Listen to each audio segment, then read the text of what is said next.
নমস্কার, সকলকে স্বাগত জানাই আমার চ্যানেল ইনভেস্ট উইথ নিশানি।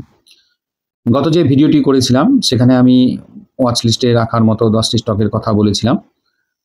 আশা করি আপনারা সেই স্টকগুলোর বর্তমান পারফরমেন্স দেখেছেন এবং যদি আমার অ্যানালিসিস বা আমার চিন্তাভাবনা কিছুটা হলেও ফলপ্রসূ হয়, আপনাদের কাছে ভালো লেগে থাকে, তাহলে একটু আমার এই ভিডিওটিকে লাইক করবেন, কমেন্ট করবেন এবং শেয়ার করবেন। নতুন যারা দেখছেন তাদেরকে বলবো চ্যানেলটিকে সাবস্ক্রাইব করবেন। আজকে যে বিষয়বস্তু সেটি নিয়ে যখন আলোচনা শুরু করব, হয়তো আলোচনাটা একটু দীর্ঘ হতে পারে। আপনাদেরকে বলবো ওপরে যে ডান সাইডে কোণে সেটিংস বাটনটি আছে, ওখানে গিয়ে স্পিডটা বাড়িয়ে একটু দেখে নিতে পারেন। তবে আপনাদেরকে রিকোয়েস্ট করব ভিডিওর প্রথম থেকে শেষ পর্যন্ত থাকার জন্য। আশা করি আপনাদের নলেজ একটু হলেও ইমপ্রুভ হবে বা আপনারা কিছু আমার কাছ থেকে নতুন জানতে পারবেন। তো আজকের যে বিষয়বস্তু যেটা নিয়ে আলোচনা করব সেটা হচ্ছে পাওয়ার ডিস্ট্রিবিউশন সিস্টেম। এই ডিস্ট্রিবিউশন সিস্টেমের সাথে যুক্ত হলো কিছু ইকুইপমেন্ট এবং এই ইকুইপমেন্ট যারা তৈরি করে তাদের কিছু স্টক, সেগুলো নিয়ে কিছু কথা হবে এবং আমরা কেন আজকে এই ডিসকাশন করছি তার কারণগুলোও আপনাদের সামনে আশা করি এই ভিডিওটা দেখলে পরে পরিষ্কার হবে। বর্তমানে আমাদের ভারতবর্ষের যা সিচুয়েশন, ভারতবর্ষ তথা ওয়ার্ল্ডের যা সিচুয়েশন, সেখানে কিন্তু একটা huge power demand day by day বেড়ে যাচ্ছে। এই যে বর্তমানে আমরা 2025 সালে আছি, এখান থেকে এই 2030 সালে কিন্তু পাওয়ার ডিমান্ড অনেক বেশি কিন্তু আরও বেড়ে যাবে। তার কিছু যথার্থ কারণ কিন্তু রয়েছে। আমরা যদি একটু পেছন দিকে যাই, মোটামুটি ধরুন 2010 বা 8-এর দিকে, তখন কিন্তু আমরা প্রায়ই দেখতাম যে রাত্রিবেলা ব্ল্যাকআউট হয়ে যেত, অর্থাৎ ইলেকট্রিসিটি থাকতো না। সেই ইলেকট্রিসিটি চলে যেত, ঘন্টার পর ঘন্টা ইলেকট্রিসিটি নেই। এখন কিন্তু সেই জিনিসটা দেখা যায় না। গ্রামেও সেটা খুব কমে গেছে এবং ছোট শহরেও কিন্তু সেরকম দেখা যায় না। বড় শহরে তো আগেও যেত না সেরকম, এখন একদমই কিন্তু খুব কম ইলেকট্রিসিটি যায়। তার কারণ কি, ছোট ছোট শহরেই এখন কিন্তু বিভিন্ন সাবস্টেশনগুলো হয়ে গেছে, যেখানে স্টেট গভর্নমেন্টের যে ইলেকট্রিসিটির দপ্তরগুলো আছে বা ইলেকট্রিসিটি যারা সাপ্লাই দেয় সেরকম, বা বিভিন্ন ধরনের যে প্রাইভেট কোম্পানিগুলো আছে, তারা কিন্তু এখন এই পাওয়ার সাপ্লাইটাকে আনইন্টারাপ্টেড রাখার জন্য বদ্ধপরিকর। তার সাথে সাথে গভর্নমেন্টের মেক ইন ইন্ডিয়া যে প্রকল্প, সেটাকে সাকসেস করতে গেলেও ভারতবর্ষের এই পাওয়ার ডিমান্ড কিন্তু ফুলফিল করতে হবে এবং গভর্নমেন্টকে অ্যাসিওর করতে হবে। তার জন্য বিভিন্ন যে প্রাইভেট কোম্পানিগুলো আছে তাদেরকেও ক্যাপেক্স করার সুযোগ কিন্তু গভর্নমেন্টকে দিতে হবে এবং তার সাথে গভর্নমেন্টের পিএলআই স্কিম যেগুলো আছে সেগুলোও কিন্তু প্রোভাইড করতে হবে এবং গভর্নমেন্ট কিন্তু উদ্যোগী হয়েছে বিভিন্ন পিএলআই স্কিমের মাধ্যমে। এই যে গভর্নমেন্টের উদ্যোগ, বিভিন্ন প্রাইভেট কোম্পানিগুলোর উদ্যোগ, এগুলো ফলপ্রসূ হচ্ছে বা আরও ফলপ্রসূ করতে হবে, তার পেছনে কিন্তু রয়েছে পুরোপুরি এই ডিস্ট্রিবিউশন সিস্টেমটাকে বা ভালো করে সাজানো এবং আগামীতে আরও ভালো উন্নত মানের ডিস্ট্রিবিউশন সিস্টেম গড়ে ওঠা। তার জন্য যে ইকুইপমেন্টগুলো আছে সেগুলোকে সুন্দরভাবে ইউজ করা। এবার আমাদের এই পাওয়ার ডিমান্ডটা কেন হচ্ছে সেটা একটু বুঝে নিই। ডে বাই ডে আমাদের ভারতবর্ষ তথা পৃথিবীর পপুলেশন বাড়ছে এবং এনার্জি বা পাওয়ারের ডিমান্ডও কিন্তু বাড়ছে এবং ইন্ডাস্ট্রিজ, নতুন নতুন বিভিন্ন রকম ইন্ডাস্ট্রিজ হচ্ছে, সেখানেও একটা কিন্তু হিউজ রকমের পাওয়ার ডিমান্ড দরকার। বর্তমানে আমরা দেখতে পাচ্ছি ইভি বাইক, ইভি ট্রাইসাইকেল বা 3 চাকার যান এবং 4 চাকার যান, অর্থাৎ ট্রান্সপোর্ট সিস্টেমের মধ্যে কিন্তু একটা ইভির কিন্তু ভালো রকমের এন্ট্রি আমরা দেখতে পাচ্ছি। এই যে ট্রান্সপোর্ট সিস্টেমের যে ইলেকট্রিক ভেহিকলসগুলো আছে, প্রত্যেকটির কিন্তু চার্জ দরকার হয়, অর্থাৎ ইলেকট্রিসিটির ডিমান্ড কিন্তু তাদের আছে, অর্থাৎ চার্জিং স্টেশনে গিয়ে তাদের কিন্তু চার্জ করার ব্যাপার থাকে এবং বাড়িতেও কিন্তু কেউ কেউ নিজেদের যে ভেহিকলসটা আছে সেটাকেও চার্জ দেয়, যার জন্য কিন্তু পাওয়ার ডিমান্ড কিন্তু বেড়ে যাচ্ছে এবং আগামীতে কিন্তু ইলেকট্রিক যে ভেহিকলসগুলো আছে সেগুলো সংখ্যা আরও বাড়বে, অর্থাৎ পাওয়ার ডিমান্ড ভবিষ্যতেও থাকবে এবং বাড়বে সেটা। এরপর আসা যায় আরেকটি কারণ, সেটা হচ্ছে ডাটা সেন্টারের যে গঠন হচ্ছে। দেশের ভেতরে প্রচুর ডাটা সেন্টার হচ্ছে, কারণ গভর্নমেন্ট বদ্ধপরিকর আমাদের ভারতবর্ষের জনগণের বিভিন্ন যে ডেটা, সেগুলো যেন ভারতবর্ষের মাটিতেই সংরক্ষিত থাকে, বাইরের কোনো দেশে বা বাইরের কোনো ডাটা সেন্টারে সংরক্ষিত না হয়।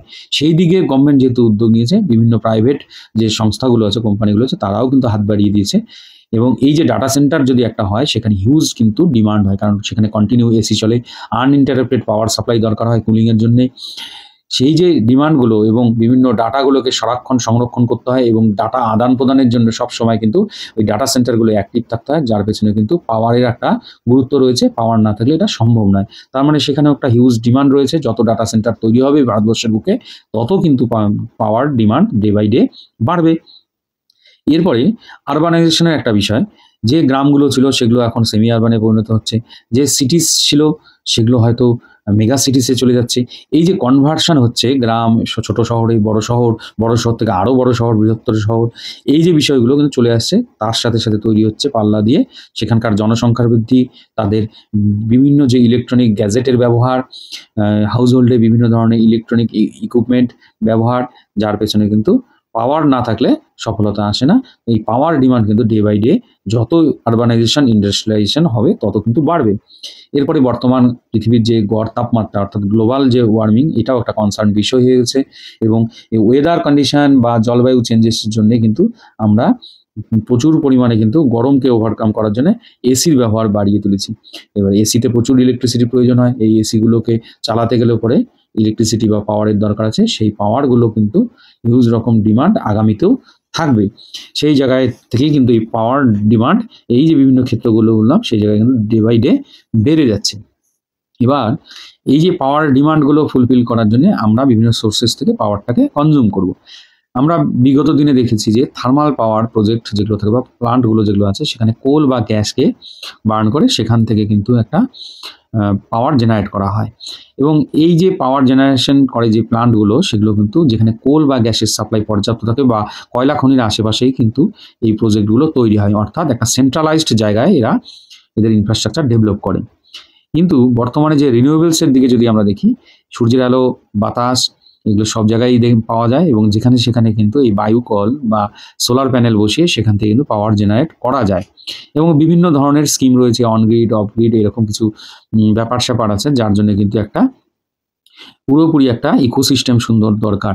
কারণ কি, এই যে রিনিউয়েবল যত বাড়বে তত কিন্তু বিভিন্ন ধরনের ইকুইপমেন্টস বেশি বেশি প্রয়োজন হবে। অর্থাৎ এই যে পাওয়ার স্টেশনগুলো আছে সেগুলো কিন্তু ডিসেন্ট্রালাইজড ওয়েতে গোটা দেশ জুড়ে ছড়িয়ে যাবে। কেমন হয়, আপনি হয়তো একটা পাওয়ার জেনারেট করার জন্য একটা বায়ুকল বসিয়েছেন, হয়তো 2 কিলোমিটার দূরে আরেকটি বায়ুকল আছে, সেখান থেকে এবং এই বায়ুকলের থেকে যে ইলেকট্রিসিটিটা জেনারেট হচ্ছে সেটা হয়তো একটা জায়গায় নিয়ে যেতে হচ্ছে, ট্রান্সফরমারে নিয়ে যেতে হচ্ছে বা পাওয়ার স্টেশনে নিয়ে যেতে হচ্ছে, সেখান থেকে আবার কিন্তু ডিস্ট্রিবিউশন হচ্ছে। অর্থাৎ একবার টোটাল যে গোটা দেশে ছড়িয়ে ছিটিয়ে আছে বিভিন্ন সোর্সগুলো যেখানে পাওয়ার জেনারেট হয়, সেখান থেকে তার এবং ট্রান্সমিশন সিস্টেমের মাধ্যমে একটা জায়গায় আনা এবং সেখান থেকে আবার ডিস্ট্রিবিউট করা, সেটা কিন্তু একটা ডিসেন্ট্রালাইজড ওইতে একটা নেটের মতো কাজ করে, ওয়েবের মতো, একটা জালের মতো, এদিক থেকে ওই দিক, ওই দিক থেকে ওই দিক। আর যখন আগেকার যে সিস্টেম থার্মাল পাওয়ার প্ল্যান্টগুলো, সেগুলো কিন্তু একটি জায়গায় ছিল, সেখান থেকে ছড়িয়ে যেত গোটা জায়গায়, কিন্তু এটা কিন্তু সেরকম নয় রিনিউয়েবলের ক্ষেত্রে, যেহেতু বিভিন্ন জায়গায় ছড়িয়ে ছিটিয়ে আছে বায়ুকল, বিভিন্ন সোলার সিস্টেম এবং হাইড্রো ইলেকট্রিক প্রজেক্ট, এগুলোকে সেখান থেকে ইলেকট্রিসিটিটাকে এনে এক জায়গায় জমা করা এবং সেখান থেকে আবার নতুন করে ডিস্ট্রিবিউট করা, এই যে একটা কিন্তু হিউজ রকমের একটা ওয়েবের মতো কিন্তু দেখা যায়।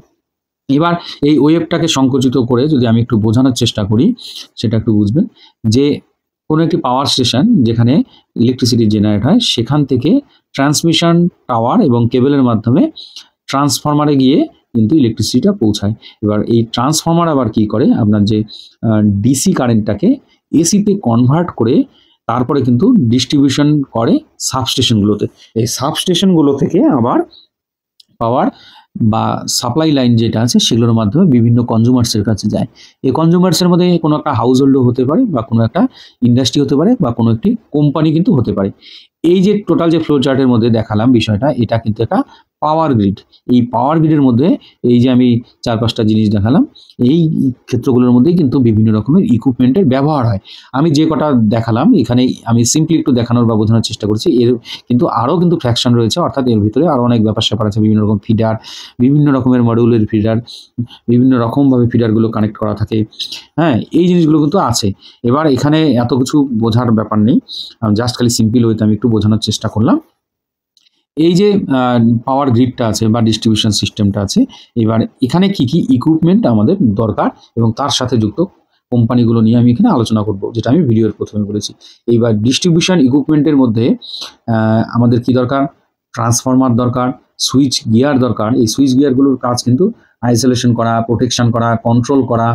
এবার কোনো ধরনের মেনটেনেন্স দরকার হলো একটা পাওয়ার গ্রিড সিস্টেমের মধ্যে, তখন কিন্তু এই আইসোলেশন করে ওই মেনটেনেন্সের কাজটা করে আবার কিন্তু পাওয়ার সাপ্লাইটাকে করে দেওয়া হয়। অর্থাৎ পাওয়ার সাপ্লাই বন্ধ করে কোনো মেনটেনেন্সের কাজ হলো পাওয়ার গ্রিডে, এই তারপরে আবার হয়ে যাওয়ার পরে আবার সেই জায়গায় ইলেকট্রিক সাপ্লাইটাকে কন্টিনিউ করা হয়।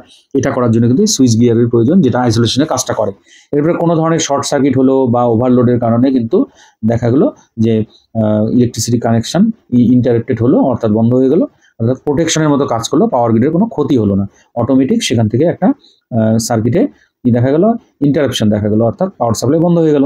এই সুইচ গিয়ার লাগানো থাকলে এই কাজগুলো অটোমেটিক হয়ে যায়, যেমন আমরা বাড়িতে এমসিবি বসাই সেরকম ব্যাপারটা। তারপরে অনেক সময় হয় যে ইলেকট্রিসিটির ফ্লোটাকে কমাতে হবে, সেই জায়গায় সাপ্লাই কমানো বাড়ানোর জন্য কন্ট্রোল সুইচও কিন্তু ব্যবহার করে, এই সুইচ গিয়ারের মাধ্যমে এই কাজগুলো করা হয়। এছাড়া বিভিন্ন রকমের কন্ডাক্টার্স দরকার হয়, কেবল তো অবশ্যই দরকার আছে। তারপর আরেকটা জিনিস যেটা হচ্ছে স্মার্ট মিটার। এই স্মার্ট মিটার হলে পরে কি হবে, যে ইলেকট্রিসিটি গ্রাম বাংলায় বা বিভিন্ন শহরে, ছোটো ছোটো শহরে চুরির ব্যাপারগুলো আমরা শুনতে পারি, মানে লস যেটা হয় ইলেকট্রিসিটির যে কোম্পানিগুলো আছে সেই জায়গাটাকে কিছুটা রিডিউস করা যাবে।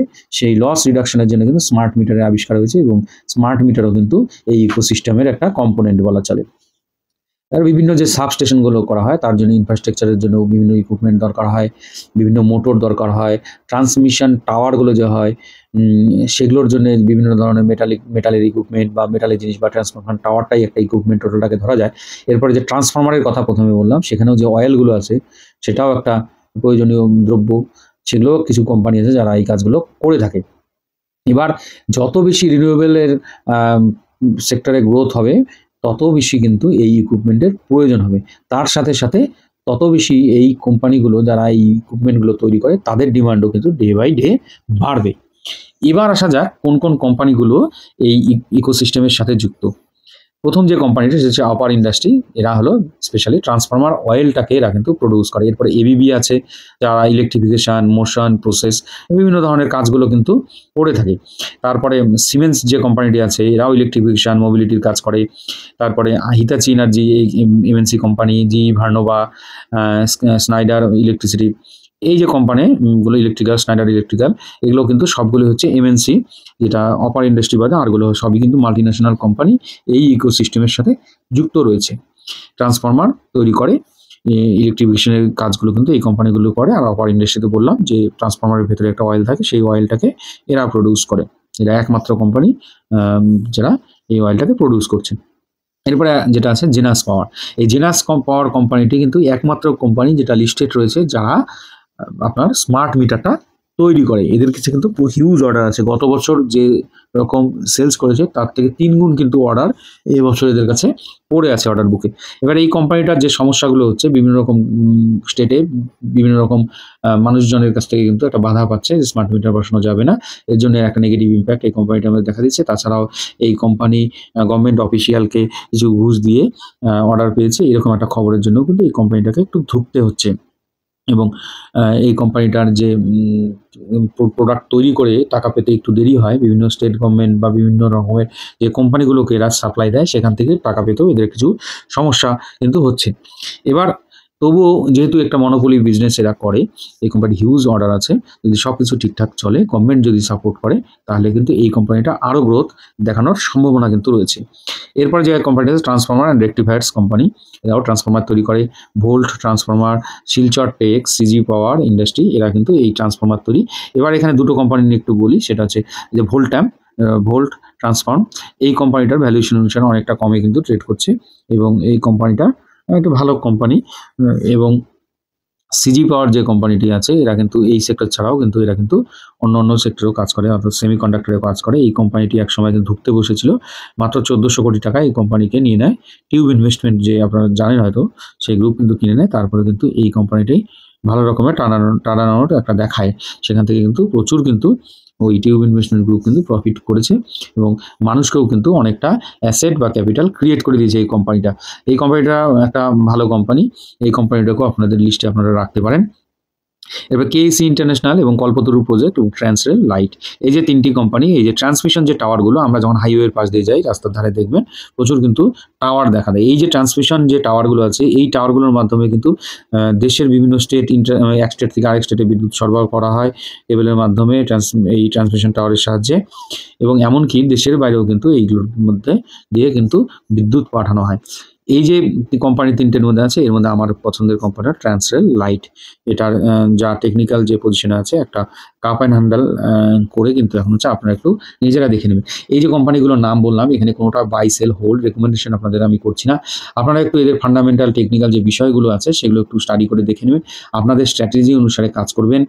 কারো কথা শুনে বা আমি এখানে বললাম তাই আপনারা নিজেদের চিন্তাভাবনাকে বিসর্জন দিয়ে আমার কথাগুলো শুনে ইমপ্রেসড হয়ে কিছু করতে যাবেন না। এখানে আপনাদের সেলফ অ্যানালিসিস এবং আপনাদের নিজস্ব পয়সা আপনারা কোথায় কি করবেন এটা আপনাদের একান্ত নিজস্বর ব্যাপার। আপনাদেরকে সেজন্য এই কোম্পানিগুলোকে নিয়ে স্টাডি করতে পারেন এবং ওয়াচ লিস্টে রেখে দেখতে পারেন। আরেকটা বিষয় যেটা হলো এই ইকোসিস্টেমটাকে বোঝাতে গিয়ে আমাকে এই উদাহরণগুলো দিতে হলো যে কোন কোম্পানিগুলোর কথা আমি ঠিক বলতে যাচ্ছি, কী ধরনের কাজ করে বা কী কী এই ইকুইপমেন্ট এখানে প্রয়োজন হয়, সেই কোম্পানিগুলো কী কী আছে ভারতীয় শেয়ার বাজারে লিস্টেড, সেইগুলো নিয়ে আমি কিন্তু এখানে একটা সামগ্রিক চিত্র আপনাদের সামনে তুলে ধরলাম। এখানে কোনো ধরনের বাই সেল হোল্ড রেকমেন্ডেশন কিন্তু আপনাদেরকে আমি করছি না। এবার আমার এই ভিডিওটি যদি আপনাদের ভালো লাগে একটু লাইক করবেন, কমেন্ট করবেন এবং শেয়ার করবেন। আপনাদের কমেন্ট, শেয়ার, লাইক এগুলো আমাকে উৎসাহ প্রদান করে এবং নতুন নতুন ভিডিও আনার জন্য আমাকে উৎসাহ বেশি বেশি করে প্রদান করার জন্য আপনাদেরকে বলবো এই কাজগুলোকে অব্যাহত রাখবেন। লাইক করবেন, কমেন্ট করবেন, শেয়ার করবেন এবং নতুন যারা দেখছেন চ্যানেলটিকে সাবস্ক্রাইব করে বেল আইকনটি প্রেস করে রাখবেন। ধন্যবাদ, ভালো থাকবেন।